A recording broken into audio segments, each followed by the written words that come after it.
ಗುರುಭ್ಯೋ ನಮಃ ಹರಿ ಓಂ ಅತ್ಯುದ್ರಿಕ್ತವಿದೋಷ ಸತ್ಸುಖಮಃ ಜ್ಞಾನೈಕತಾನಪ್ರಭಾ ಸರ್ವಪ್ರಾಭವ ಶಕ್ತಿಭೋಗಬಲ ಸತ್ಸಾರಾತ್ಮದಿವ್ಯಾಕೃತಿಂ ಸೃಷ್ಟಿಸ್ಥಾನನಿರೋಧ ನಿತ್ಯನಿಯತಿ ಜ್ಞಾನಪ್ರಕಾಶಾವೃತಿ ಧ್ವಾಂತಾ ಮೋಕ್ಷವಿಮೋಕ್ಷದಂ ಹರಿಮಜಂ ನಿತ್ಯಂ ಸದೋಪಾಸ್ಮಹೇ. ನೋಡ್ರಿ, ನಚ ಸ್ವಕೀಯಸ್ಯ ಬ್ರಹ್ಮಭಾವಸ್ಯ ಅಜ್ಞಃ ಅಪಹರ್ಥ ಭವತಿ. ಇದು ಪರ ವ್ಯಾಖ್ಯಾನಕಾರರ ಮಾತನ್ನ ಅನುವಾದ ಮಾಡಿದ ಭಾಗ. ಇದು ಪರವ್ಯಾಖ್ಯಾನಕಾರರ ಅನುವಾದ ಮಾಡಿದ ಭಾಗ.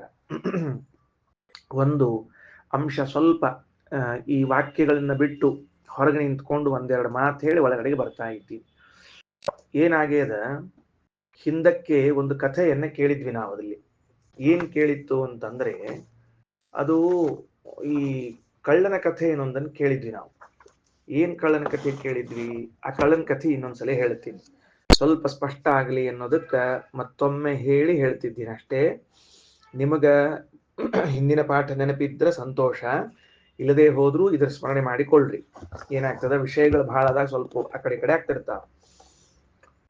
ಈ 9ನೇ ದೃಷ್ಟಾಂತ ಕಳ್ಳನ ಮತ್ತು ರಾಜನ ದೃಷ್ಟಾಂತ. ರಾಜನು ದಂಡಿಸುವ, ಕಳ್ಳನು ಶಿಕ್ಷೆಗೆ ಒಳಪಡುವಂತಹ ಒಂದು ದೃಷ್ಟಾಂತವನ್ನ ಕೊಟ್ಟು ಉದ್ದಾಲಕರು ತಮ್ಮ ಮಗನಿಗೆ ಒಂದು ತತ್ವವನ್ನು ತಿಳಿಸಬೇಕಾಗಿದೆ. ಹೌದಾ? ಆ ತತ್ವವನ್ನು ತಿಳಿಸಬೇಕಾಗಿರುವಂತಹ ಇದ್ದಾಗ ಏನ್ ಕಥೆ ಹೇಳಿದ್ದಾರೆ? ಒಬ್ಬ ದರೋಡೆ ಮಾಡಿದ್ದಾನೆ, ಕಳ್ಳತನ ಮಾಡಿದ್ದಾನೆ ಅಂತ ಹೇಳಿ ರಾಜಭಟರು ಅವನನ್ನ ಕರೆದುಕೊಂಡು ಬಂದು, ಅವ ಶಂಕಾಸ್ಪದ, ಅವ ಆರೋಪಿತ, ಅವ ಅಪರಾಧಿ ಅಲ್ಲ, ಆರೋಪಿತ. ಆರೋಪಿತನಾದದ್ದರಿಂದ ಅವನನ್ನು ಕರ್ಕೊಂಡು ಅವನನ್ನ ಆರೋಪಿ ಅಂತ ಕರಿತೀವಿ ನಾವೀಗ. ಆರೋಪಿಯನ್ನ ಕರೆದುಕೊಂಡು ಬಂದು ನಿಲ್ಲಿಸ್ತಾರೆ. ನಿಲ್ಲಿಸಿದಾಗ ರಾಜ ಕೇಳ್ತಾನೆ, ಏನಪ್ಪಾ ನೀನು ಕಳ್ಳತನ ಮಾಡಿದ್ದೀಯೋ ಇಲ್ಲವೋ ಅಂತ ತಿಳಿದುಕೊಂಡು ಹೇಳಿ. ಆಗ ಆರೋಪಿ ಅದನ್ನ ನಿರಾಕರಿಸ್ತಾನೆ, ಇಲ್ಲ ನಾನು ಕಳ್ಳತನ ಮಾಡಿಲ್ಲ ಅಂತ ತಿಳಿದುಕೊಂಡು ನಿರಾಕರಿಸ್ತಾನೆ. ಅವಾಗ ಏನ್ ವ್ಯವಸ್ಥೆ? ಪತ್ತೆ ಹಚ್ಚೋದು ಹೆಂಗ? ಇವ ಸತ್ಯ ಹೇಳ್ತಿದ್ದಾನೋ ಇಲ್ಲೋ ಅಂತ ಅನ್ನೋದನ್ನ ಗುರುಸೋದು ಹೆಂಗ ಅಂದ್ರೆ, ಇವನ ಪರೀಕ್ಷೆಗಾಗಿ ಕೊಡಲಿಯನ್ನ ಬೆಂಕಿಯಲ್ಲಿ ಕಾಯಿಸಿರಿ ಕೊಡ್ರಿ ಅಂತ ಹೇಳ್ತಾರೆ. ಅವ ಕಳ್ಳತನ ಮಾಡಿಲ್ಲ ಅಂತ ಹೇಳಿ ತನ್ನನ್ನ ಸುಳ್ಳನನ್ನಾಗಿ ಮಾಡಿಕೊಳ್ಳುತ್ತಾನೆ. ಮಾಡಿದವ ವಾಸ್ತವಿಕವಾಗಿ ಅವೇನ್ ಮಾಡ್ತಾನೆ, ಸುಳ್ಳಿನ ಮೇಲೆ ವಿಶ್ವಾಸ ಇಟ್ಕೊಂಡಾನವ. ಭಾರಿ ಆಶ್ಚರ್ಯದ ನೋಡ್ಕೊಳ್ರಿ. ಇಬ್ಬರಿದ್ದಾರ, ಒಬ್ಬನು ಸತ್ಯದ ಮೇಲೆ ವಿಶ್ವಾಸ ಇಟ್ಟುಕೊಂಡವನು, ಇನ್ನೊಬ್ಬನು ಸುಳ್ಳಿನಲ್ಲಿ ವಿಶ್ವಾಸ ಇಟ್ಟುಕೊಂಡವನು. ಇವೇನಂತಾನ, ನಾ ಹೇಳಿದ ಸುಳ್ಳು ನನ್ನನ್ನ ರಕ್ಷಿಸುತ್ತದೆ ಅಂತ ಇವನಿಗೆ ವಿಶ್ವಾಸ ಅದ. ಅವ ಅಂತಾನ, ನಾನು ಹೇಳಿದ ಸತ್ಯ ನನಗೆ ರಕ್ಷಾ ಕವಚವಾಗಿದೆ ಅಂತ ಹೇಳ್ತಾನೆ. ಇವೆರಡೂ ನಮಗ ಜ್ವಲಂತ ದೃಷ್ಟಾಂತವನ್ನ ಕೊಟ್ಟು ಹೇಳಿಗತಾರ. ಅಂದ್ರೆ ಶಾಸ್ತ್ರ ಭಗವತ್ ತತ್ವವನ್ನು ತಿಳಿಸುವುದರ ಜೊತೆಗೆ ಸಾಮಾಜಿಕವಾಗಿಯೂ ಕೆಲವು ಜವಾಬ್ದಾರಿಗಳನ್ನು ಹೊರಿತದೆ. ಸುಳ್ಳಾಡಿದವರು ಏನು ಭಾವಿಸಿರ್ತಾರೆ ಅಂದ್ರೆ, ಈ ಸುಳ್ಳು ನನ್ನನ್ನ ಕಾಪಾಡಬಲ್ಲದು, ನನ್ನ ಸಹಾಯಕ್ಕಾಗ್ತದ ಅಂತ ಭಾವಿಸಿರ್ತಾರೆ. ಸತ್ಯ ಹೇಳಿದವರು ಈ ಸತ್ಯ ನನ್ನನ್ನ ಕಾಪಾಡ್ತದ, ನನ್ನನ್ನು ಯಾವಾಗಲೂ ರಕ್ಷಣೆ ಮಾಡ್ತದ ಅಂತ ಭಾವಿಸಿರ್ತಾರೆ. ಇಬ್ಬರಲ್ಲಿ ಏನಾಗ್ತದ ಅಂತ ಕೇಳಿದ್ರೆ, ಸುಳ್ಳು ಹೇಳಿದವನಿಗೆ ಅದು ದಹಿಸುತ್ತದೆ. ಇದು ಪರೀಕ್ಷೆ ಮಾಡಿ ತಿಳಿಯಲ್ಪಟ್ಟದ್ದು, ಏನೋ ಹೈಪೋಥೆಟಿಕ್ ಆಗಿ ಹೇಳಿದ್ದಲ್ಲ. ಇದೇನದ ಮಿಥ್ಯಾ ವಿಷಯ ಅಲ್ಲ, ಸತ್ಯವಾದದ್ದು. ಹಾಗಾದಾಗ ಅವನಿಗೆ ಶಿಕ್ಷೆಗೆ ಒಳಪಡಿಸ್ತಾರ. ಇವ ಸತ್ಯವನ್ನೇ ಹೇಳಿದ್ದಾದ್ದರಿಂದಾಗಿ ಅವನು ಮುಟ್ಟಿದಾಗ ಅದು ದಹಿಸುವುದಿಲ್ಲ, ಆದ್ದರಿಂದ ಅವನನ್ನ ಬಿಡುಗಡೆ ಮಾಡ್ತಾರೆ. ಇಷ್ಟು ಕಥೆ ಇದೆ. ಈ ಕಥೆಯನ್ನ ಶ್ರೀಮದಾಚಾರ್ಯ ನಿರೂಪಣೆ ಮಾಡಿದ್ದ ಹೆಂಗ, ಇತರರು ನಿರೂಪಣೆ ಮಾಡಿದ್ದ ಹೆಂಗ? ಶ್ರೀಮದಾಚಾರ್ಯರು ಈ ಕಥೆಯಿಂದ ಜೀವಬ್ರಹ್ಮರ ಮಧ್ಯದಲ್ಲಿ ಭೇದವೇ ಇದೆ ಸಿದ್ಧ ಆಗ್ತದ ಹೊರತಾಗಿ ಅಭೇದ ಅಲ್ಲ ಅನ್ನೋದನ್ನ ಹೇಳ್ತಾರೆ. ಹೆಂಗ? ಒಂದು ವೇಳೆ ಜೀವ ತನ್ನನ್ನು ಬ್ರಹ್ಮನನ್ನಾಗಿ ತಿಳಿದುಕೊಂಡಿದ್ದ ಅಂತ ಆದ್ರೆ ಅವನು ಕಳ್ಳನೆನಿಸುತ್ತಾನೆ. ಯಾಕ? ಬ್ರಹ್ಮತ್ವವನ್ನ ತನ್ನಲ್ಲಿ ಆರೋಪ ಮಾಡಿಕೊಂಡಿದ್ದಾನೆ, ಬ್ರಹ್ಮತ್ವವನ್ನ ಕದ್ದಿದ್ದಾನೆ.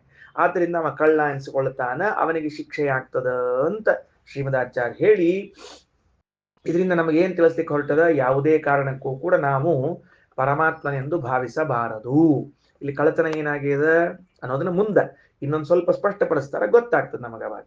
ಆದ್ರೆ ಇದೇ ಕಥೆಯನ್ನ ಬೇರೆ ದರ್ಶನದಲ್ಲಿ ಬೇರೆ ವ್ಯಾಖ್ಯಾನಕಾರರು ಹೆಂಗ್ ಪ್ರೆಸೆಂಟ್ ಮಾಡಿದ್ದಾರೆ ಅಂತ ಹೇಳಿದ್ರೆ, ಇಲ್ಲ ಇದು ಜೀವಬ್ರಹ್ಮರ ಅಭೇದವನ್ನ ತಿಳಿದುಕೊಂಡದ್ದಕ್ಕೆ ನಿಷೇಧ ಮಾಡ್ಲಿಕ್ಕೆ ಹೇಳಿದ್ದಲ್ಲ ಇದು. ಮತ್ತೆ ಈ ದೃಷ್ಟಾಂತ ಏನು ಅಂತಂದ್ರೆ, ಯಾವ ವ್ಯಕ್ತಿ ಜೀವಬ್ರಹ್ಮರ ಅಭೇದ ಜ್ಞಾನವನ್ನ ಸರಿಯಾಗಿ ಮಾಡಿಕೊಂಡಿಲ್ಲವೋ ಅವನಿಗೆ ಈ ತರಹದ ಶಿಕ್ಷೆಯಾಗ್ತದೆ ಅಂತ ಹೇಳಿ ಹೊರಟದ್ದು ಅಂತ ತಿಳಿಸ್ತಾ ಇದ್ದಾರೆ. ಎಷ್ಟು ವಿಚಿತ್ರ ನೋಡ್ರಿ, ಒಂದೇ ಕಥೆ ಇರೋದು. ಈ ಕಥೆಯನ್ನ ನೀವು ಹೆಂಗ್ ಪ್ರೆಸೆಂಟ್ ಮಾಡ್ತೀರಿ ಎಂಬುದ ಮೇಲೆ ಅದ. ಈಗ ಸರಿ ಆಯ್ತಾ? ನೋಡ್ರಿ ಹೆಂಗ್ ಹೇಳ್ತಾರ ಅವರು ಅಂತಂದ್ರ, ಹಿಂದೆ ಬಂದದ ಒಂದು ಪ್ರಸಂಗ.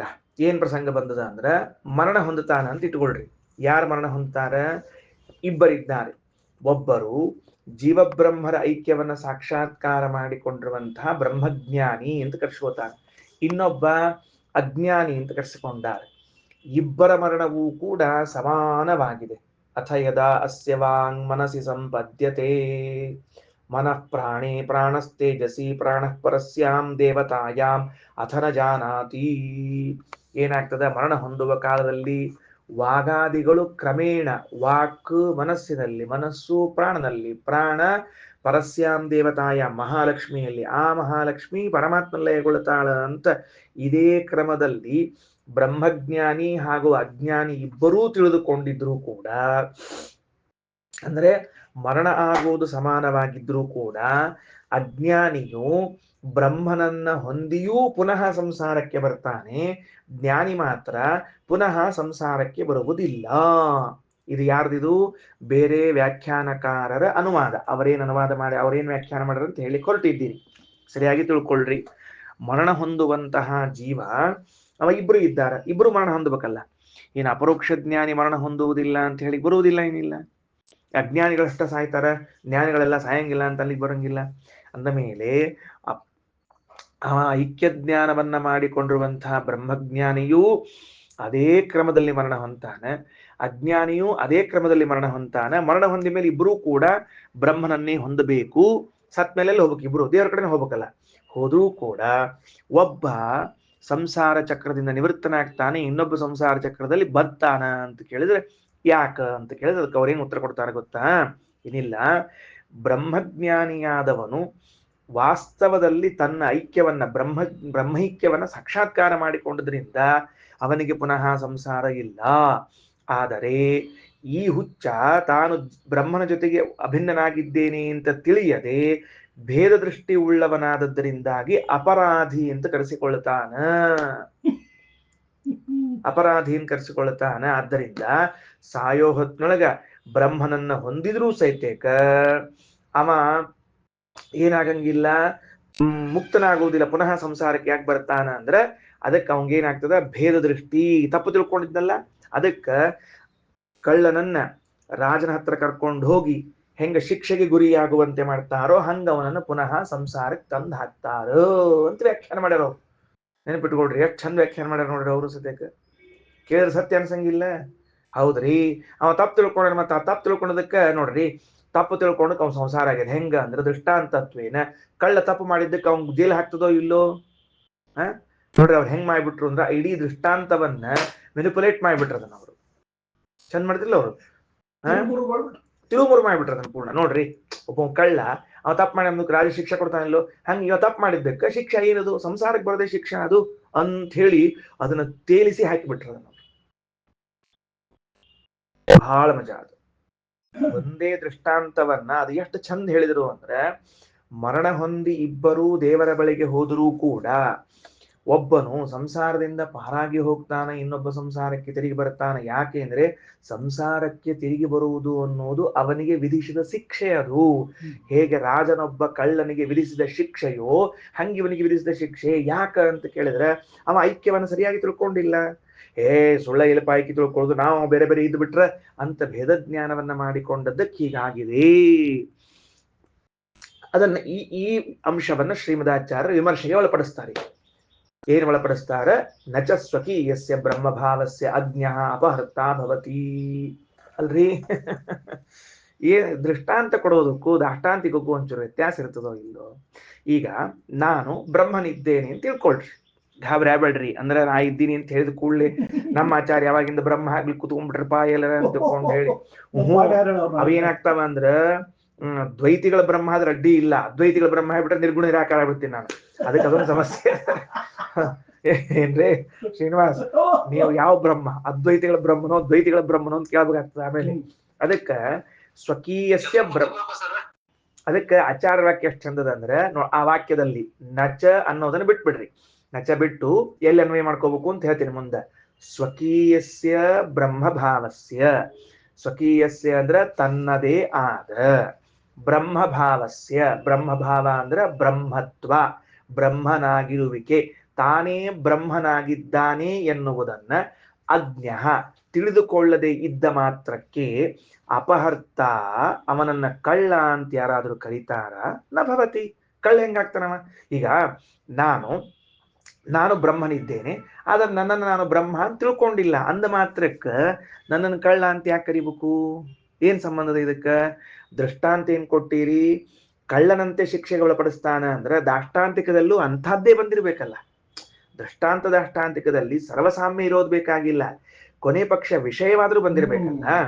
ಈಗ ಚಂದ್ರನಂತೆ ಮುಖ ಇದೆ ಅಂತಂದ ಮಾತ್ರಕ್ಕ ಇವನ್ ಮುಖ ದುಂಡಗಿರ್ಬೇಕು ಅಂತ ಅರ್ಥ ಅಲ್ಲ. ಅಥವಾ ನಮ್ಮ ವಾಡೆಕರ ಹೇಳಿಕೆ ಸ್ವಲ್ಪ ನೋಡುವಂಗ ಇರ್ಬೇಕಲ್ಲ ಅವನ್ ಮುಖ ಅಂತ ತಿಳ್ಕೊಂಡೆ.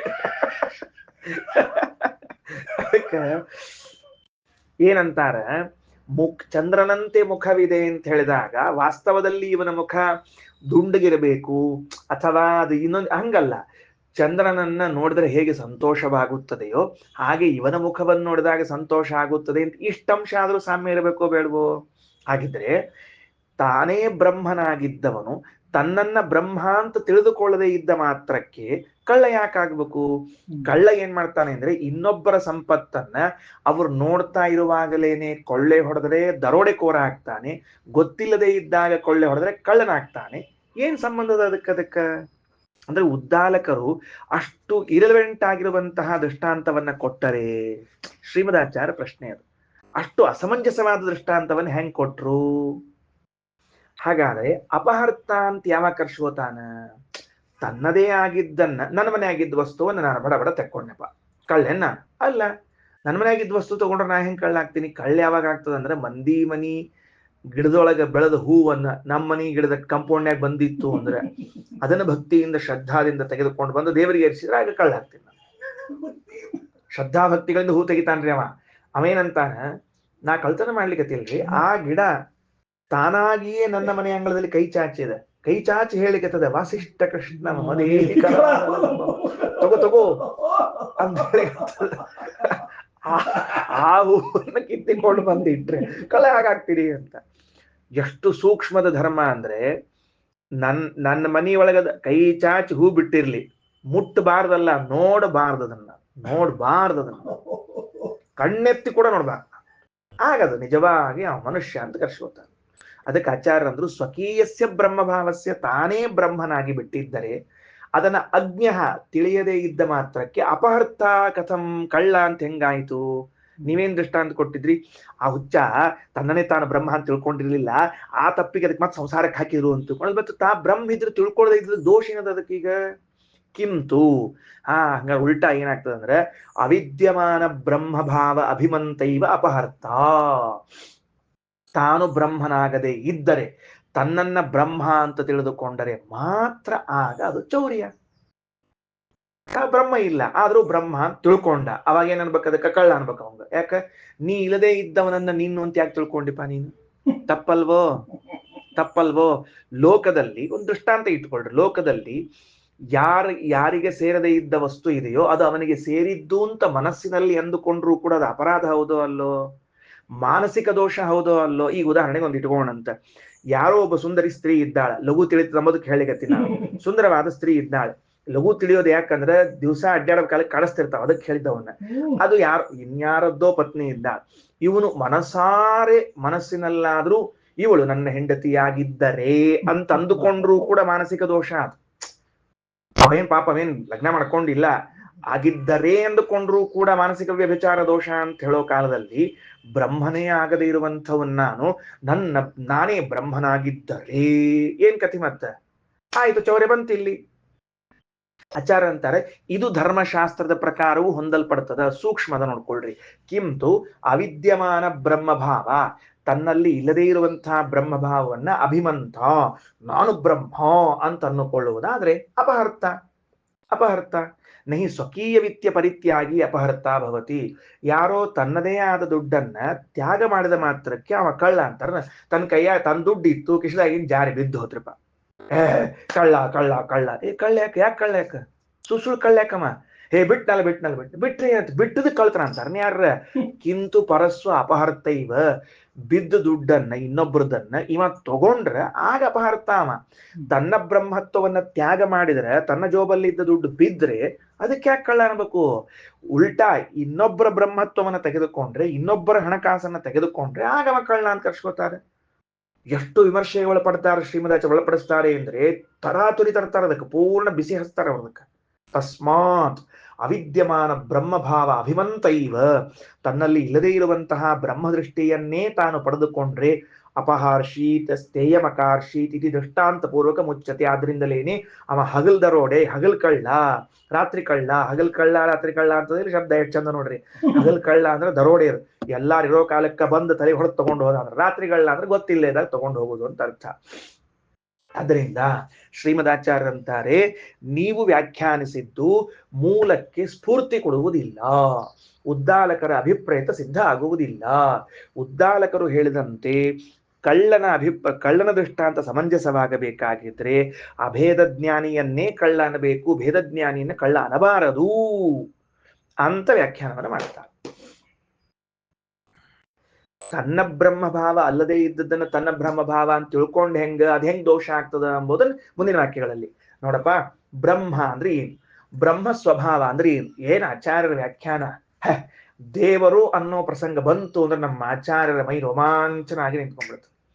ನಮ್ಮ ಆಚಾರ್ಯರು ದೊಡ್ಡ ರೂಪ ತಗೊಂಡ್ಬಿಡ್ತಾರೆ. ನಮ್ ದೇವರು ಅಂದ್ರೆ ಏನ್ ತಿಳ್ಕೊಂಡಿರೋ ಎಲ್ಲರ ಹುಚ್ಚಗಳ ನಿಮ್ಗೆ ಗೊತ್ತಾಗುದಿಲ್ಲ, ನಾ ಅಪಗೊಂಡಿ ನಾವು ಹಂಗಾಗಿ ಗೊತ್ತಾಗ್ತದ ಅಂತ ಅಪಗೊಂಡ್ರವ್ರು. ಹನುಮಂತ ಆದಾಗ, ಭೀಮ ಆದಾಗ, ಮಧ್ವಾಚಾರ ಆದಾಗ 3 ಹೊತ್ನಾಗ ಅಪಗೊಂಡ್ರವನ್. ಹಿಂಗಾಗಿ ಆ ಭಗವಂತನ ಸ್ಪರ್ಶ ಅವರಿಗೆ ತಕ್ಷಣ ನೆನಪಾಗ್ತದ. ಅವ್ರಿಗೆ ಏನಂತ, ಅದಕ್ಕ ದ್ವಾದಶ ಸ್ತೋತ್ರದಲ್ಲಿ ಹೇಳುವಾಗ ಒಂದ್ ಮಾತಂತಾರ. ಆ ವಾಕ್ಯಗಳನ್ನು ಹೋದಾಗ ಅಕ್ಷರಶಃ ಹೇಳ್ತೀನಿ, ಕಣ್ಣಲ್ಲಿ ನೀರು ಬರ್ತದೆ ನನಗೆ. ಆಚಾರ್ಯರ ವಾಕ್ಯಗಳದ್ದು ಎಷ್ಟು ಮೂಲಕ್ಕೆ ಹೋಗ್ಬಿಡ್ತು ಒಮ್ಮೆ ಅಂದ್ರೆ, ರಾಮದೇವರು ಪೂಜೆ ಮಾಡ್ತಾ ಇದ್ದಾರೆ. ಮೂಲ ರಾಮದೇವರು, ದಿಗ್ವಿಜಯ ರಾಮದೇವರು ಅಲ್ಲ, ಸೀದಾ ಪೂಜೆ ಮಾಡುವ ಕಾಲದಲ್ಲಿ ಸ್ಮರಾಮಿ ಭವಸಂತಾಪ ಹಾನಿದಾಮೃತಸಾಗರಂ ಪೂರ್ಣಾನಂದಸ್ಯ ರಾಮಸ್ಯ ಸಾನುರಾಗಾವಲೋಕನಂ. ಇಲ್ಲಿ ರಾಮದೇವರು ಪೂಜೆ ಮಾಡುವಾಗ ಅಂತಾರ ಸ್ಮರಾಮಿ, ನೆನಪು ಮಾಡ್ಕೋತೀನಿ. ಏನ್ ನೆನಪು ಮಾಡ್ಕೋತೀನಿ? ಅವತ್ತು ತ್ರೇತಾಯುಗದಲ್ಲಿ ರಾಮಚಂದ್ರ ನಾನು ಸೀತೆಯ ವಾರ್ತೆಯನ್ನು ತಂದಾಗ ಅದೇನು ಪ್ರೇಮಪೂರ್ಣವಾದ ದೃಷ್ಟಿಯಿಂದ ನನ್ನ ನೋಡಿದ್ನಲ್ಲ, ಅದು ಇವತ್ತು ನೆನಪಾಗ್ತಾ ಇದೆ. ಸ್ಮರಾಮಿ ಭವಸಂತಾಪ ಹಾನಿದಾಮೃತ ಸಾಗರಂ ಅಂತ ಒಳಗೆ ಶೇಕ್ ಆಗ್ಬಿಡ್ತದೆ, ರೋಮಾಂಚನ ಆಗ್ತದೆ. ಪಣ್ಣಂಗಾಚಾರ್ಯ ದ್ವಾದಶ ಸ್ತೋತ್ರ ಸುಮ್ಮನೆ ನೈವೇದ್ಯ ಮಾಡಿ ಮುಗಿಸ್ಬಿಡ್ಬೇಡ್ರಿ. ಸ್ಮರಾಮಿ ಭವಸಂತಾಪ ಹಾನಿದಾಮೃತ ಸಾಗರ ಪೂರ್ಣಾನಂದಸ್ಯ ರಾಮಸ್ಯ ಸಾನುರಾಗ ಅವಲೋಕನಂ. ಪ್ರೇಮಪೂರ್ಣವಾಗಿ ನಾನು ನೋಡ್ತಾನಲ್ಲ ಸ್ವಾಮಿ, ರೋಮಾಂಚನ ಆಗ್ತದೆ, ರೋಮಾಂಚನ ಆಗ್ತದೆ. ಅದಕ್ಕಂತಾರ ದೇವರು ಅಂದ್ರೆ ಹೆಂಗಿದ್ದಾನೆ ಹೇಳ್ತೀನಿ ಕೇಳ್ರಿ, ತಗೊಳ್ರಿ ವಾಕ್ಯ. ಇದು ದೇವರು ಬ್ರಹ್ಮಭಾವ. ಆ ಬ್ರಹ್ಮತ್ವವನ್ನ ಪ್ರಭಾಕರ್, ಆ ಬ್ರಹ್ಮತ್ವವನ್ನ ನನ್ನದೂ ತಂದುಕೊಂಡ್ರೆ ಏನು ಮೂರ್ಖ ಎಲ್ಲ, ನೀ ಹೆಂಗೋ ದೇವರಾಗ್ತಿ ನೋಡು. ಅದುಃಖಿತ್ವ ಫಸ್ಟ್ ದೇವರಲ್ಲಿ ದೊಡ್ಡ ಲಕ್ಷಣ. ಅದುಃಖಿತ್ವಂ, ಎಂದೆಂದೂ ದುಃಖಕ್ಕೊಳಗಾಗಿಲ್ಲ. ನೀ ಮಾತಿರ್ತೀರ ಅಳ್ತಿರ್ತೀನಿ, ನೀನು ಜೀವಿ ಮಾತಿರ್ತೀರ ಅಳ್ತಿರ್ತಿ, ಕೊಯ್ಯ ಕೊಯ್ಯ ಕೊಯ್ಯ ಕೊಯ್ಯ ಅಂತಿರ್ತದ ಬರೀ ಇದಂತ ಬಕದ ಹೇಳ್ತಿರ್ತೀಯ ಮಹಾರಾಯ. ಅದುಃಖಿತ್ವ, ಪೂರ್ಣ ಜ್ಞಾನಾನಂದ, ಪೂರ್ಣವಾದ ಜ್ಞಾನ, ಪೂರ್ಣವಾದ ಆನಂದ, ಸ್ವಾತಂತ್ರ್ಯಾದಿ ಬ್ರಹ್ಮ ಸ್ವಭಾವ. ಇವೆಲ್ಲ ಬ್ರಹ್ಮನ ಸ್ವಭಾವ ಅಂತ. ಎಂದೆಂದೂ ದುಃಖಕ್ಕೊಳಗಾಗಿಲ್ಲ ದೇವರು. ಯಾಕ ಹಿಂಗಿಟ್ಕೊಳ್ರಿ, ಹೂ ಈಸ್ ಗಾಡ್ ಅಂತ ಕೇಳಿದ್ರೆ, ಯಾವ ವ್ಯಕ್ತಿ ಎಂದೂ ದುಃಖಕ್ಕೊಳಗಾಗಿಲ್ಲವೋ he is God. Why? Because ಪೂರ್ಣ ಜ್ಞಾನಿ. ಅವನಿಗೆ ಜ್ಞಾನ ಪೂರ್ಣ ಇದ್ದಾಗ ದುಃಖಕ್ಕೆ ಯಾಕೆ ಸಮಸ್ಯೆ ಎಲ್ಲಿ ಬರ್ಬೇಕು ಹೇಳ್ಬ ಅಂತ. ನಾ ಯಾಕೆ ದುಃಖಕ್ಕೊಳಗಾಗ್ತೀನಿ ಅಂದ್ರೆ, ನಂಗೆ ಏನ್ ಮುಂದ ಅಂತ ತಲೆ ಕೆಡ್ಕೋದ್ ಕೂತಿರ್ತೀನಿ, ಹಿಂಗಾಗಿ ದುಃಖ ಆಗ್ತದೆ ನನಗೆ. ನಾಳೇನು, ನಾಳೆ ಮಧ್ವನವಮಿ ಇವತ್ತು ಮುಗೀತು, ನಾಳೆ ಆ ನವಮಿ ಏನ್ ಪ್ರಶ್ನೆ ಮಾಡ್ತಿರ್ತೇನೆ. ನಾಳೆ ನವಮೆಲ್ಲಪ್ಪಿ, ನಾಳೆ ಏಕಾದಶಿ ಪ್ರಶ್ನೆ ಬಂತು ನೋಡ್ರಿ. ಪಾಂಡ್ರಂಗಾಚಾರ ಮಧ್ವನವಮಿ ಒಂದ್ 2-3 ಹಾಕಬೇಕು, ಬ್ಯಾಡ ಒಂದೊಂದು ಹಾಕ್ಯ 2-3 ಮಧ್ವನವಮಿ ಹಾಕಿದ್ರೆ 3 ದಿವಸ ಮಧ್ವನವಮಿ ಮಾಡ್ಬಿಡ್ತಿದ್ವಿ ನಾವು. ಪೂರ್ಣ ಜ್ಞಾನ ಅವನಿಗೆ ಹಿಂದಿನ, ಮುಂದಿನ, ಇಂದಿನ, ತನ್ನ, ಪರರ ಎಲ್ಲವೂ ಜ್ಞಾನ ಇದ್ದಾಗ ಅದು ಯಾಕೆ ದುಃಖ ಆಗ್ಬೇಕು ಅವನಿಗೆ? ಏನೂ ಇಲ್ಲ.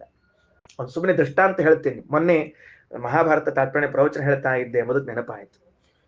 ಇಂದ್ರಜಿತ ಒಂದು ಬಾಣ ಪ್ರಯೋಗ ಮಾಡ್ತಾನೆ.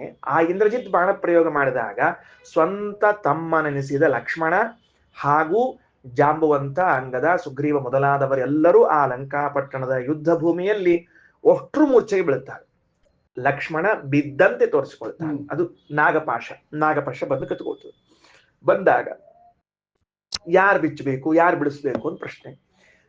ರಾಮ ಸ್ವತಃ ಸಮರ್ಥನಾಗಿದ್ದಾನೆ, ಹನುಮಂತ ಸಮರ್ಥನಾಗಿದ್ದಾನೆ, ಸ್ವತಃ ಲಕ್ಷ್ಮಣ ಸಮರ್ಥನಾಗಿದ್ದಾನೆ. ಅವನಿಗೆ ನೋ ಪ್ರಾಬ್ಲಮ್. ಲಕ್ಷ್ಮಣನಿಗೆ ನಾಗಪಾಶ ಏನ್ ಮಾಡ್ತದೆ? ಅವರೇ ನಾಗರಾಚಾರ್ಯ, ಅವ್ರು ಏನ್ ಮಾಡ್ಬೇಕಾಗಿದೆ? ಈಸ್ ನಾಗರಾಜಾಚಾರ್ಯ. ನಾಗಾನಾಂ ರಾಟ್, ಅವ ನಾಗಗಳಿಗೆ ರಾಟ್ ಮತ್ ಆಚಾರ್ಯ ಅವ. ಹಿಂಗಾಗಿ ಅವನಿಗೇನ್ ಸಮಸ್ಯೆ ಇಲ್ಲ. ಎಲ್ರು ಸುಮ್ಮನೆ ಹಿಂಗ್ ಕೂತಿದ್ರು.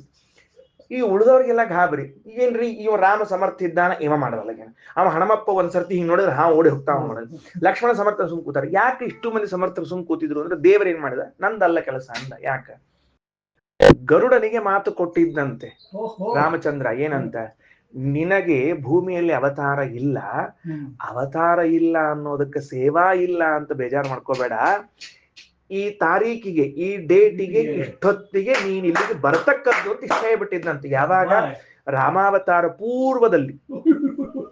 ಇವತ್ತು ಕೈಯಾಗ ಬಿಲ್ಲದ, ಬಾಣದ ಏನೂ ಇಲ್ಲ, ಸುಮ್ಮನೆ ಕೂತಿದ್ದವ. ಯಾಕಂದ್ರೆ ಅವ್ನ್ ಗೊತ್ತು ಈಗ ಗರುಡ ಬರ್ತಾನ, ತೆಕ್ಕೊಂಡು ಹೋಗ್ತಾನ. ಬಂದೇ ಬಿಟ್ಟು ಗರುಡ ಬಂದದ್ದಕ್ಕೆ ಎಲ್ಲ ಹಾವುಗಳು ಓಡಿ ಹೋಗ್ತವೆ. ಈ ಪೂರ್ಣ ಜ್ಞಾನ ಅವನಿಗಿದೆ. ಯಾವಾಗ ಬರ್ತಾನ, ಏನಾಗ್ತದ ಅಷ್ಟು ನಮಗ ಡ್ರೈವ್ ಮಾಡೋ ಕಾಲಕ್ಕ ಬ್ರೇಕ್ ಯಾವಾಗ ಹಾಕ್ಬೇಕು ಅಂತ ಗೊತ್ತಾಗೋದಿಲ್ಲ. ಎಕ್ಸಿಲೇಟರ್ ಇದ್ದಕ್ಕಿದ್ದಂಗೆ ಅವನ ಎದುರಿಗೆ ಬಂದು ಕುತ್ಕೊಂಡ ಅಂದ್ರೆ ಬ್ರೇಕ್ ಹಾಕ್ತಿವೋ ಅವನ ಮೇಲೆ ಗಾಡಿ ಇರಿಸ್ತೀವೋ ಗೊತ್ತಿಲ್ಲ. ನಮ್ ಪರಿಸ್ಥಿತಿ ಇದು. ಅಂದ್ಮೇಲೆ ನಾನ್ ಹೆಂಗ ಬ್ರಹ್ಮಭಾವ ಆಗ್ಬೇಕಪ್ಪ? ಪೂರ್ಣ ಜ್ಞಾನ, ಪೂರ್ಣಾನಂದ. ದುಃಖ ಯಾವಾಗ ಆಗ್ತದ? ಆನಂದ ಅಪೂರ್ಣ ಇದ್ದಾಗ ದುಃಖ ಆಗ್ತದೆ. ಪೂರ್ಣ ಆನಂದ ಇದ್ದಾಗ ದುಃಖಕ್ಕೆ ಅವಕಾಶ ಇಲ್ಲಿ. ಅದುಃಖಿತ್ವ ಪೂರ್ಣಾನಂದ, ಪೂರ್ಣ ಜ್ಞಾನ, ಪೂರ್ಣಾನಂದ, ಸ್ವಾತಂತ್ರ್ಯಾದಿ ಬ್ರಹ್ಮಭಾವ ಸ್ವಭಾವ ಅನನುಭವಂ ಸ್ವಾತ್ಮನಃ ಅಪಿ ಜ್ಞಾತ್ವೈವ. ನಾನು ಈ ಎಲ್ಲಾ ಗುಣಗಳು ಉಳ್ಳವನಾಗಿಲ್ಲ ಅಂತ ಗೊತ್ತಿದ್ರೂ ಸಹಿತೇಕ ನಾನೇ ಬ್ರಹ್ಮ ಅಂತ ಹೇಳಿದು ಪುಸ್ತಕ ಓದಿ ತಿಳ್ಕೋತದ ನೋಡ್ರಿ. ಸ್ಥೈನ್ಯ, ಶುದ್ಧಾಂಗ ಕಳತನ ಇದು. ಪರಕೀಯ ಅಭಿಮತೇರಪಹಾರ. ಏನ್ರಿ? ತನ್ನದಲ್ಲದೆ ಇದ್ದದ್ದನ್ನ ಏನ್ ಮಾಡ್ಕೋತಾನ ಅಂತಂದ್ರ ತಂದು ಅಂತ ತಿಳ್ಕೋತಾನ. ತನ್ನದಲ್ಲದೆ ಇದ್ದದನ್ನ ಇನ್ನೊಬ್ಬರದನ್ನ ತಂದು ಅನ್ಕೋತಾನ. ಭಾರಿ ವಿಚಿತ್ರ ಅದು. ಪರಕೀಯ ಅಭಿಮತೇ ಅಪಹಾರ. ಇಲ್ಲಿ ಅಪಹಾರ ಕಳತನ ಅಂದ್ರೆ ಏನು? ಇನ್ನೊಬ್ಬರದನ್ನ ನಂದು ಅಂದುಕೊಳ್ಳುವುದಷ್ಟೇ. ವಸ್ತುವನ್ನು ತಗೊಳ್ಬೇಕು ಅಂತಿಲ್ಲ. ಇದು ವಸ್ತುಕೃತ ಅಲ್ಲ, ಇದು ಬೌದ್ಧಿಕವಾದದ್ದು. ಲೋಕದಲ್ಲಿ ಕಳ್ಳತನ ಮಾಡುವಾಗ ಕಳ್ಳ ಅವರ ವಸ್ತುವನ್ನ ತರ್ತಾನ. ಆದ್ರೆ ಇಲ್ಲಿ ಬ್ರಹ್ಮಭಾವವನ್ನ, ಅವನಲ್ಲಿದ್ದದ್ದನ್ನ ತೆಗೆದು ಬ್ರಹ್ಮಭಾವ ಇಟ್ಕೊಳ್ಳಿಕ್ ಬರುವುದಿಲ್ಲ. ಆ ಬ್ರಹ್ಮಭಾವನ್ನ ಬೌದ್ಧಿಕವಾಗಿ ಆರೋಪ ಮಾಡಿಕೊಳ್ಳುತ್ತೇವೆ. ಆ ವಾಕ್ಯಕ್ಕೆ ಅರ್ಥದು ಪರಕೀಯ ಅಭಿಮತೇ ಅಪಹಾರ. ಇನ್ನೊಬ್ಬರ ಭಾವವನ್ನು ಅಂದ್ರೆ ಇನ್ನೊಬ್ಬರಲ್ಲಿರುವ ಧರ್ಮವನ್ನು ನನ್ನದೂ ಎಂದು ಆರೋಪ ಮಾಡಿಕೊಳ್ಳುವುದೇ ಇಲ್ಲಿ ಕಳ್ಳತನ. ಇಷ್ಟೇ. ಈಗ ದಾನ ಅಂತಿದೆ ಅಂತ ಇಟ್ಕೊಳ್ರಿ.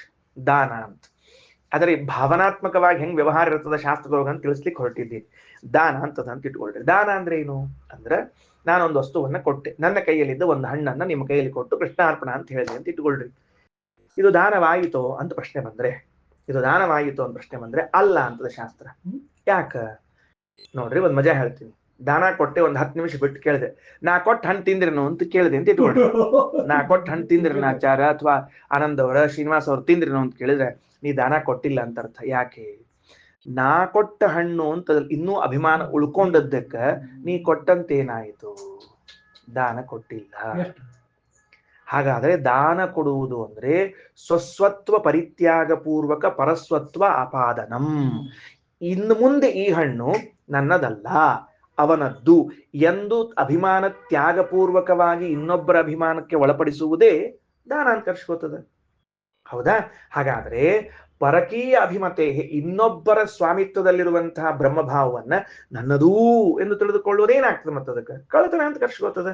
ಇದು ವಸ್ತುಕೃತ ಅಲ್ಲ, ಇದು ಬೌದ್ಧಿಕವಾದದ್ದು. ನೆನ್ಬಿಟ್ಟುಕೊಳ್ರಿ, ಇದು ವಸ್ತುಕೃತ ಅಲ್ಲ, ಬೌದ್ಧಿಕವಾದದ್ದು. ಅದಕ್ಕೆ ತತ್ವವಿವೇಕ ಎಂಬ ಗ್ರಂಥದ ವಾಕ್ಯ ಹೇಳ್ತಾರೆ ಆಚಾರ್ಯರು, ಪರಸ್ವಭಾವಾಭಿಮತೆ ಅಪಹರ್ತ ಸ್ವವಂಚನಾತ್ ಸ್ಥೇನಶ್ಚಾಭೇದವೇತ್ತಾತು ಬ್ರಹ್ಮಣೋ ಹನ್ಯತೆ ಸದಾ. ಪರಸ್ವಭಾವ ಅಭಿಮತೆ, ಪರರ ಸ್ವಭಾವವನ್ನು ತನ್ನದು ಎಂದು ಎಂದು ಅಂದ್ರೆ ಅವೇನ್ ಮಾಡ್ತಾನೆ? ಭಗವಂತ ನೋಡ್ಲಿಕ್ಕೆ ತಾನೆ, ಭಗವಂತನ ಎದುರಾನೇ, ಭಗವಂತ ನೋಡದೇ ಇದ್ದ ಟೈಮ್ ಅಂತರೂ ಇಲ್ಲ, ಭಗವಂತನಿಗೆ ಗೊತ್ತಾಗದೇ ಇದ್ದದಂತರೂ ಇಲ್ಲ. ಭಗವಂತ ಎದುರಿಗೆ ನೋಡ್ತಾ ಇರೋ ಕಾಲದಲ್ಲೇನೆ ಆ ಬ್ರಹ್ಮತ್ವವನ್ನು ಅಪಹಾರ ಮಾಡಿಕೊಳ್ಳಿಕ್ಕೆ ತಾನ ಒಂದು. ಎರಡನೇದ್ದು ಸ್ವವಂಚನಾತ್, ತನಗೆ ತಾ ಮೋಸ ಮಾಡ್ಕೊಳ್ಳಿಕ್ಕೆ ತಾನ. ಎರಡೆರಡು ಕಥೆಯು ಹೌದಿಲ್ಲ, ಎರಡಾದು ಇಲ್ಲಿ ಹೇಳೋಣಂತ. ಇನ್ನೊಬ್ಬರ ಸ್ವಭಾವವನ್ನ ತಂದು ಅಂತಾನ, ತನ್ನ ಸ್ವಭಾವವನ್ನ ಕೈ ಬಿಡ್ಲಿಕ್ಕೆ ತಾನ. ಇವನೇನ್ ಅನ್ಬೇಕು ಹೇಳೋಣ ಅಂತ? ದೊಡ್ಡ ಕಳ್ಳ ಅಲ್ಲ ಇವ. ಸ್ಥೇನಶ್ಚ ಅಭೇದವೇತ್ತಾತು, ಇವನನ್ನ ಕಳ್ಳ ಅನ್ಬೇಕು. ಯಾಕ? ಅಭೇದವನ್ನು ತಿಳಿದುಕೊಂಡದ್ರಿಂದ. ಬ್ರಹ್ಮಣೋ ಹನ್ಯತೆ ಸದಾ, ಭಗವಂತ ಇವನನ್ನ ಸದಾ ಹನನ ಮಾಡ್ತಾನ, ಇವನನ್ನ ಎತ್ತಿ ಅನಂತಂಸಿ ಹಾಕ್ತಾನ. ಒಂದ್ ಕಥೆ ಹೇಳ್ಬಿಡ್ತೀನಿ, ನೆನಪಾತು ಅಂತ ತಿಳ್ಕೊಂಡು ಹೇಳಿ. ಅಂದ್ರೆ ಒಬ್ರು ಹೋಗಿದ್ರು, ಒಬ್ರು ಅತಿಥಿಗಳಾಗಿ ಒಂದು ಕಾಲೇಜ್ ಹೋಗಿದ್ರು. ಆ ವ್ಯಕ್ತಿ ಅಲ್ಲಿ ಹಾಡು ಹಾಡಿದ. ಒಂದ್ ಹುಡುಗ ಕಾಲೇಜಿನ ಹುಡುಗ ಬಹಳ ಚಂದ ಹಾಡಾಡ್ತಿದ್ದ ಅಂತ ತಿಳ್ಕೊಂಡು ಅವ್ನು ಕರ್ಕೊಂಬಂದು ಹಾಡಾಡ್ಸಿದ್ರು. ಅವ್ ಹಾಡಾಡಿದ. ಹೆಂಗ್ ಹಾಡಿದ ಅಂತ ಕೇಳಿದ್ರೆ, ಹೂಬಹು ಕಿಶೋರ್ ಕುಮಾರ್ ಹಾಡಿದಂಗೆ ಹಾಡಿದ. ಹೂಬಹು ಕಿಶೋರ್ ಕುಮಾರ್ ಹಾಡಿದಂಗೆ ಹಾಡಿದ.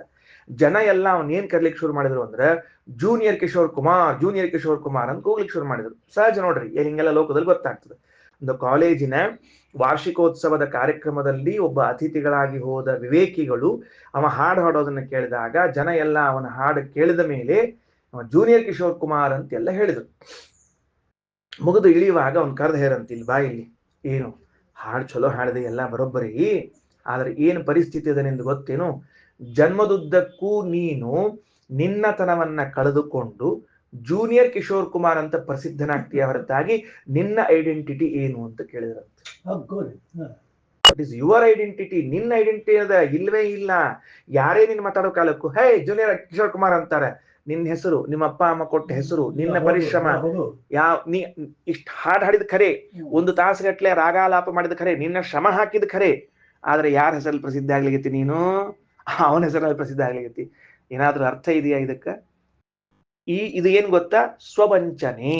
ನಿನ್ನನ್ನೇ ನೀನು ಮೋಸ ಮಾಡಿಕೊಳ್ಳುವುದು, ಅನುಕರಣೆ ಮಾಡ್ಲಿಕ್ಕೆ ಹೋಗಿ ನಿನಗೆ ನೀ ವಂಚನೆ ಮಾಡ್ಕೊಳ್ಳಿಕತ್ತಿ, ಬಿಡು ಇದನ್ನ ಅಂತ ಹೇಳಿಕೊಟ್ರಂತೆ. ಸೊ ನಾವು ಬ್ರಹ್ಮ ಅಲ್ಲ, ಬ್ರಹ್ಮ ಅಂತ ತಿಳ್ಕೊಳ್ಳೋದ್ರಿಂದಾಗಿ ನನ್ನನ್ನು ನಾನು ವಂಚನೆ ಮಾಡಿಕೊಳ್ತಾ ಇದ್ದೇನೆ, ಬ್ರಹ್ಮಭಾವವನ್ನು ಕದ್ದುಕೊಳ್ತಾ ಇದ್ದೇನೆ, ಎಷ್ಟು ದೊಡ್ಡ ಅನರ್ಥಕ್ಕೆ ಗುರಿಯಾಗ್ತಾ ಇದ್ದೇನೆ ಅಂತ ಶ್ರೀಮದಾಚಾರ್ಯರು ಯಾವ ಕಾರಣಕ್ಕೂ ನೀವು ಬ್ರಹ್ಮ ಅಂತ ತಿಳಿಬೇಡ್ರಿ ಅಂತ ತಿಳಿಸಿಕೊಡ್ತಾ ಇದ್ದಾರೆ. ಏನ್ ಆಚಾರ್ಯರ ಒಂದೊಂದು ವಾಕ್ಯಗಳು ಮುತ್ತು ಮುತ್ತು ರತ್ನ ಪೋಣಿಸಿದಂಗೆ ಇದೆಯಲ್ಲ ವಾಕ್ಯಗಳು.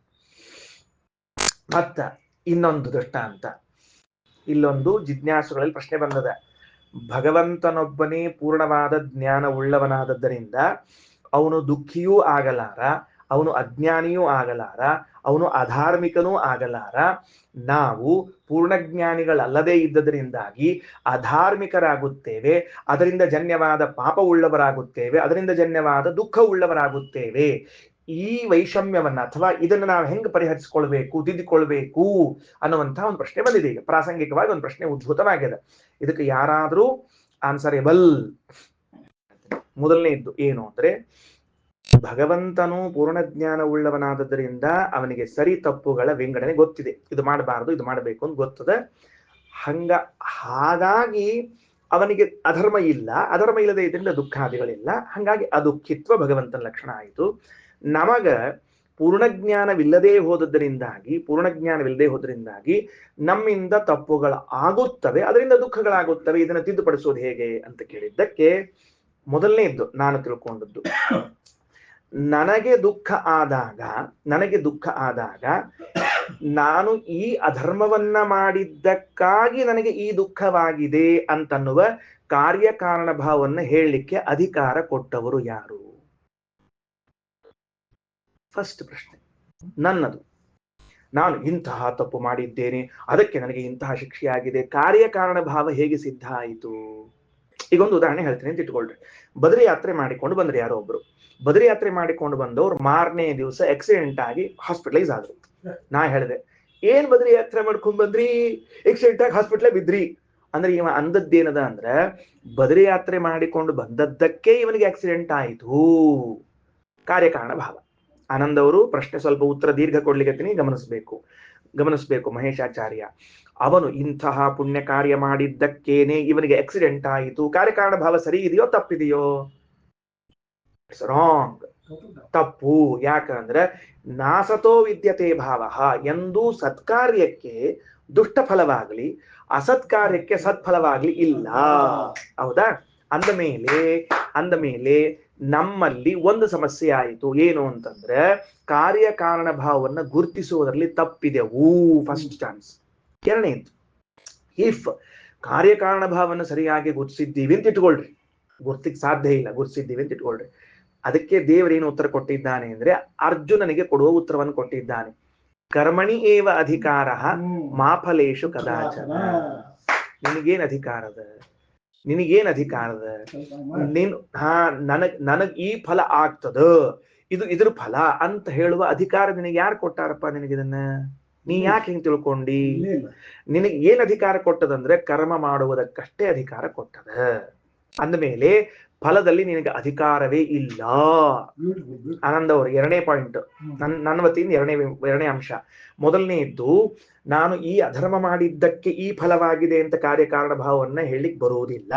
ಎರಡನೇದ್ದು, ಫಲವು ಇದು ಆಗ್ತದ ಅನ್ನುವಂತಹ ಅಧಿಕಾರ ನನಗಿಲ್ಲ. ಹಾಗಾದ್ರೆ ನನಗೇನ್ ಅಧಿಕಾರದ ಅಂದ್ರೆ ಕರ್ಮಣಿ ಏವ ಅಧಿಕಾರ, ಕರ್ಮ ಮಾಡುವುದರಲ್ಲಿ ಮಾತ್ರ ಅಧಿಕಾರ ಅದ. ಸರಿನಾ? ಆಯ್ತು. ಹೌದು, ಹಂಗಾರೆ ಈಗೇನಾಯ್ತು ಅಂದ್ರೆ ಓಕೆ, ನೀವು ಹೇಳ್ದಂಗೆ ನಾವು ಕರ್ಮವನ್ನ ಮಾಡ್ತೀವಿ, ಫಲದಲ್ಲಿ ನಮ್ಮ ಅಧಿಕಾರ ಇಲ್ಲ, ಕಾರ್ಯಕಾರಣಕ್ಕೂ ಸಂಬಂಧ ಇಲ್ಲ. ದುಃಖ ಯಾಕೆ ಆಗ್ತದ? ಹಂಗಾದ್ರೆ ಆಗ್ಬಾರ್ದಾಗಿತ್ತಲ್ಲ. ಇಂತಹದ್ದಕ್ಕೆ ಇಂತಹ ದುಃಖ ಯಾಕೆ ಆಗ್ತದ ಅಂತಂದ್ರೆ ನಮ್ ತಲೆಯಾಗ ಏನದ ಅಂತಂದ್ರೆ ಇದು ಒಂದು ದುಃಖ ಅಂತ ನಾವ್ ಈಗಾಗ್ಲೇ ಆಲ್ರೆಡಿ ಡಿಸೈಡ್ ಮಾಡ್ಬಿಟ್ಟಿವಿ. ನಾವು ಇದು ಒಂದು ದುಃಖ ಅಂತ ಡಿಸೈಡ್ ಮಾಡ್ಬಿಟ್ಟಿವಿ. ಹಿಂಗಾಗಿದ್ರೆ ಏನು ಅಂತಂದ್ರೆ ಇದೇನ್ ಇವತ್ತಾಗ್ಲಿಕ್ಕತ್ತದ, ಇದು ನನ್ನ ಪ್ರೋಗ್ರೆಸ್ ರಿಪೋರ್ಟ್ ನಲ್ಲಿ ಯಾವುದೋ ಒಂದು ಅಂಶದಲ್ಲಿ ಟಿಕ್ ಮಾರ್ಕ್ ಆಗ್ಲಿಕ್ಕತ್ತದ ಅಂತ ಅಂದುಕೊಂಡಿದ್ರೆ ಇದು ದುಃಖ ಆಗ್ತಿರ್ಲಿಲ್ಲ. ಇದು ದುಃಖ ಆಗ್ತಿರ್ಲಿಲ್ಲ. ನಾನು ಸುಮ್ಮನೆ ಹೇಳ್ತೀನಿ ಕೇಳ್ರಿ. ಏನು ಸುಮ್ಮನೆ ಹೇಳ್ತೀನಿ? ಒಬ್ಬ ವಿದ್ಯಾರ್ಥಿ ಹಿಂದಿನ ಬಾರಿ ಒಂದು ಪರೀಕ್ಷೆಯಲ್ಲಿ ಒಂದು ಪೇಪರ್ ಅವನು ಫೇಲ್ ಆದದ್ದಕ್ಕೆ ಅವನೇನ್ ಮಾಡ್ತಾನೆ ಅಂದ್ರೆ ಅವರ ತಂದೆ ತಾಯಿಗಳು, ಟೀಚರ್ಸ್ ಎಲ್ಲ ಉತ್ಸಾಹ ತುಂಬಿ ಮುಂದಿನ ಬಾರಿ ಈ ಪೇಪರ್ ಪಾಸ್ ಆಗುವಂತೆ ನೋಡ್ಕೊಳ್ಳುತ್ತಾರೆ. ಸರಿಯಾ? ಹಾಗಾದ್ರೆ ಅವನು ಹಿಂದಿನ ಬಾರಿಯಾದ ಫೇಲು ಅಂದ್ರೆ ಅವನು ನಪಾಸ್ ಆಗಿದ್ದು ಮುಂದಿನ ಬಾರಿ ಪಾಸ್ ಆಗ್ಲಿಕ್ಕೆ ಕಾರಣವಾಯಿತೋ ಏನಾಯ್ತು? ಕಾರಣ ಆಯ್ತಲ್ಲ, ಮೆಟ್ಲಾಯ್ತಲ್ಲ. ಹಾಗಿದ್ದರೆ ಓಹೋ, ಇವತ್ತೇನು ನನ್ನ ಜೀವನದಲ್ಲಿ ಇದು ನಡೀತಾ ಇದೆ, ಇದು ನನ್ನ ಏನೋ ಮುಂದಿನ ಪ್ರೋಗ್ರೆಸ್ಸಿಗೆ ಕಾರಣ ಆಗ್ತಾ ಇದೆ ಅಂತ ಭಾವಿಸಿದ್ರೆ ಅದು ದುಃಖ ಆಗುವುದಿಲ್ಲ. ಈ ತರಹದ ಅಂಶಗಳು ಅನೇಕ ಸೇರಿಕೊಂಡದ್ರಿಂದಾಗಿ ನಾವು ಅದನ್ನ ಲಕ್ಷ್ಯ ಕೊಡದೆ ಹೋಗಿದ್ದಕ್ಕಾಗಿ ನಮ್ಗೇನಾಗಿದೆ ಅಂದ್ರೆ ಇದು ದುಃಖ, ಇದಕ್ಕೆ ಸಂಬಂಧಪಟ್ಟದ್ದು, ಹೀಗೆಲ್ಲ ಅನಿಸ್ತಾ ಇದೆಯೋ ಅಂತ ನನ್ನ ಅಭಿಪ್ರಾಯದ. ಇದು ವೈಯಕ್ತಿಕ ನನ್ನ ಅಭಿಪ್ರಾಯ. ಇನ್ನು ಮತ್ತದಕ್ಕೆ ನಾವು ಬಹಳ ಅಂದ್ರೆ ಏನ್ ಮಾಡ್ತೀವಿ ಅಂದ್ರೆ ಕೊನೆಗೆ ಎಲ್ಲಾ ಸೇರಿ ಅದೇನು ಕತ್ತಿ ತಪ್ಪಿದ್ರೆ ಹಾಳುಗಾಡಿ ಅಂತ ಹೇಳಿ ಕರ್ಮದ ಮೇಲೆ ಒಗದ್ಬಿಡೋದೆಲ್ಲ. ನಮ್ ಕರ್ಮರೇ ಆಚಾರ, ಏನ್ ಮಾಡ್ಲಿಕ್ಕೆ ಬರ್ತದ ಅಂತ ಎಲ್ಲಾ ಕೂಡ ಎಲ್ಲ ಒಗದ್ಬಿಡೋದು. ಹಾಗೆ ಕರ್ಮದ ಮೇಲೆ ಒಗೆಯೋಕ್ಕಿಂತ ಹೀಗೊಂದು ಚಿಂತನೆಯನ್ನ ಮಾಡಿದರೆ ಎಲ್ಲೋ ಒಂದು ಕಡೆಗೆ ನಮಗೆ ನಮ್ಮಿಂದ ಅಧರ್ಮಗಳ ಆದಾಗಲೂ ಕೂಡ ಇದು ನಾನಂತರೂ ಪೂರ್ಣ ಜ್ಞಾನಿ ಅಲ್ಲ ಅಂದ ಮೇಲೆ, ನನಗೆ ಕಾರ್ಯಕಾರಣ ಭಾವವನ್ನು ಹಚ್ಚಲಿಕ್ಕೆ ಬರುವುದಿಲ್ಲ ಅಂದಮೇಲೆ, ಫಲದ ಮೇಲೆ ಅಧಿಕಾರ ಇಲ್ಲ ಅಂದಮೇಲೆ, ಸ್ವಾಮಿ ನನ್ನಿಂದ ಮಾಡಿಸ್ತಿದ್ದಾನೆ ಅಂತಂದ ಮೇಲೆ ಇದು ಏನೋ ಒಂದು ನನ್ನ ಜೀವನದ ಬದಲಾವಣೆಗೆ ಕಾರಣ ಆಗ್ತದೆ, ಎಲ್ಲೋ ಒಂದು ಕಡೆಗೆ ಇದು ಲಿಂಕ್ ಇದೆ ಅಂತ ಭಾವಿಸಿದರೆ ಅದು ಕೂಡ ನಮ್ಮ ಸಾಧನೆಗೆ ಉಪಯೋಗ ಬೀಳುತ್ತದೆ. ಇದು ನನ್ನ ಅಭಿಪ್ರಾಯ. ಏನು ಅಂದ್ರೆ ನಚ ದಾಢ್ಯ ಮಾತ್ರೆ ದೃಷ್ಟಾಂತೋಯಂ ಸ ಇದಿ ತಸ್ಯ ಕರ್ತಾ ಭವತಿ ಸ ಇದಿ ತಸ್ಯ ನ ಕರ್ತಾ ಭವತಿ ಇತಿ ಹತಿ ಮುಕ್ತ್ಯೋಃ ಅಪಹಾರ ಅನಪಹಾರ ಏಕ ಹೇತುತ್ವೇ ಹೇತುಕತ್ವಶ್ರುತೇಃ ಅನ್ಯಥಾ ಇದು ದೃಢೋ ಭವತಿ ಯದೃಢೋ ಭವತಿ ಇತ್ಯುಚ್ಯೇತ. ಅಲ್ಲೇ ಅಂತಾರ ಅಂದ್ರ ಇನ್ನೊಬ್ಬರ ವಾಕ್ಯಾರ್ಥ ಇದು. ಏನು ಅಂತಂದ್ರೆ ಹಂಗಲ್ಲ, ಈ ಇಡೀ ದೃಷ್ಟಾಂತವನ್ನೇ ನೀವು ತಪ್ಪಾಗಿ ಅರ್ಥೈಸಿದ್ದೀರಿ ಅಂತ ಅವ ನಮಗೆ ಮತ್ತೊಂದು ಕೋಟಿ ಕ್ರಮ ಏನಂತಾರ, ಅಲ್ಲಿ ಆ ಕಾಯ್ದ ಕೊಡಲಿಯನ್ನ ಮುಟ್ಟುವಾಗ ಒಂದು ಶಪಥ ಮಾಡ್ಬೇಕವನು. ಏನ್ ಶಪಥ ಮಾಡಬೇಕು? ಏನ್ ಶಪಥ ಮಾಡಬೇಕು? ನಾನು ಕಳ್ಳತನ ಮಾಡಿದ್ದಿದ್ದರೆ